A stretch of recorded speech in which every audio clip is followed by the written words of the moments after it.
কলকাতার যে সংস্কৃতি সেটা আমাদের উপর চাপিয়ে দেওয়ার চেষ্টা করা হয়েছিল। বিগত সময়ে ঢাকা বিশ্ববিদ্যালয়ে আমরা যখন কোরআনের আয়োজন করেছিলাম অথবা মিলাদুন নবী উপলক্ষে যখন আমরা আয়োজন করছিলাম, সেই আয়োজনে শোকজ করা হয়েছিল শিক্ষার্থীদেরকে এবং বিশ্ববিদ্যালয়ের ডিপার্টমেন্টকে। তো এইভাবে আমাদেরকে বিগত 16 বছরে আমাদের ইসলামের সিম্বল, আমাদের যে অধিকার, সে অধিকারকে কেড়ে নেওয়া হয়েছিল এবং এখানে আমাদের উপর সাংস্কৃতিকভাবে আমাদের উপর এক ধরনের কালচারাল হেজিমনি, সেটা হচ্ছে কলকাতার যে সংস্কৃতি সেটা আমাদের উপর চাপিয়ে দেওয়ার চেষ্টা করা হয়েছিল। তো আলহামদুলিল্লাহ আজকে জুলাই বিপ্লবের মাধ্যমে আমরা আজাদি পেয়েছি।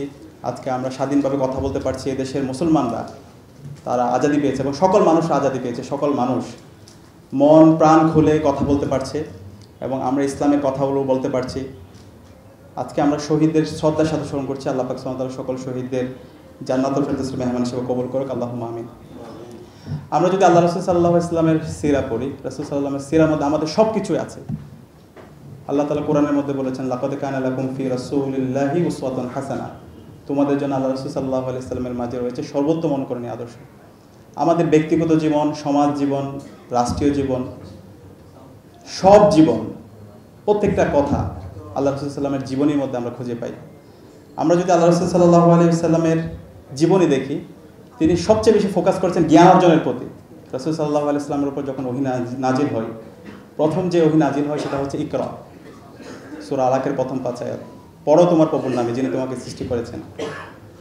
এবং আমরা দেখতে পাই ইসলামের ইতিহাসে যে প্রথম যুদ্ধ, বদরের যুদ্ধ, সেই বদরের যুদ্ধে যে বন্দীদেরকে রাখা হয়েছিল, বন্দীদেরকে যখন মুক্তি দেওয়া হয়, যারা মুসলমানদেরকে, যে সমস্ত বন্দীরা শিক্ষা দিচ্ছিল তাদেরকে সবার আগে মুক্তি দেওয়া হয়। এবং আমরা যে দোয়া পড়ি, আল্লাহ রাসূল সাল্লাল্লাহু আলাইহি ওয়াসাল্লাম আমাদেরকে যে দোয়া শিখিয়েছেন, সে দোয়ার মধ্যে আমরা যদি একটি দোয়া সবসময় পড়ি, আল্লাহুম্মা ইন্নী আসআলুকা ইলমান নাফিয়া ওয়া রিজকান তাইয়্যিবা ওয়া আমালান মুতাকাব্বালা, আমাদেরকে এমন দোয়া শিখিয়ে গেছেন যে এলমটা মানুষের উপকারের কারণ হয়। তো আমরা যারা বিশ্ববিদ্যালয়ের শিক্ষার্থী আছে, এখান থেকে আমাদের অনেক বড় শিক্ষা আছে। আমরা যে পড়াশোনা করছি, আমরা যে ঢাকা বিশ্ববিদ্যালয়ে পড়াশোনা করছি, আল্লাহ তাআলা আমাদেরকে এত বড় একটা প্রতিষ্ঠানে পড়াশোনার সুযোগ করে দিয়েছে। আমাদের এই এলম, আমাদের এই জ্ঞান অর্জন যেন সমাজের কল্যাণের কারণ হয়, উপকারী জ্ঞান। আমরা দেখতে পাই আমরা অনেকে শিক্ষিত হই অনেক বড় বড় জায়গায় যাই, কিন্তু আমাদের এই এলমটা মানুষের উপকারের কারণ হয় না, মানুষের অভিশাপের কারণ হয়। তো এখান থেকে শিক্ষা হচ্ছে আমরা যে জ্ঞান অর্জন করবো, আমরা সবাই চাকরি বাকরি করবো, সবাই বিভিন্ন পজিশনে যাব, কিন্তু আমাদের নিয়তটা যেন সহি থাকে। আমি যে পজিশনে যাই না কেন, সেই পজিশনে গিয়ে যেন আমি সমাজের সোর্স অফ বেনিফিটের কারণ হই, কল্যাণের কারণ হই, আমার মাধ্যমে কোনো যেন অকল্যাণ না হয়। সেই ধরনের শিক্ষা আল্লাহ রাসূল ইসলামের সিরাত থেকে আমরা পাই। দ্বিতীয়ত আমরা দেখতে পাই আল্লাহ রাসূল ইসলামের পুরো জীবন জুড়ে তিনি ইনসাফ এবং আদালতের কথা বলে গিয়েছেন। আল্লাহ রাসূল ইসলামের কাছে একটা সুপারিশ আসছিল একজনের ব্যাপারে, যে বলা হচ্ছিল একজন দোষী মহিলা, তাকে ক্ষমা করার ব্যাপারে সুপারিশ আসছিল।